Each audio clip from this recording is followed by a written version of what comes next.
hitching post. One by one, the items disappeared only to reappear later, broken, torn, or otherwise ruined. The Harpers tried to get rid of it. They unplugged it, but it kept moving. They removed its battery, but somehow it still worked.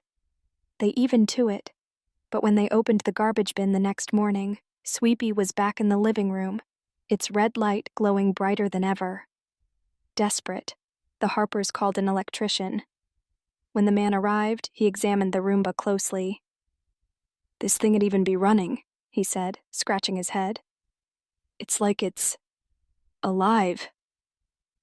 That night, the Harpers decided to confront Sweepy armed with a broom and a flashlight. They cornered it in the kitchen.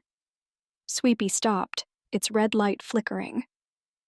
Mrs. Harper leaned down to unplug it, but before she could,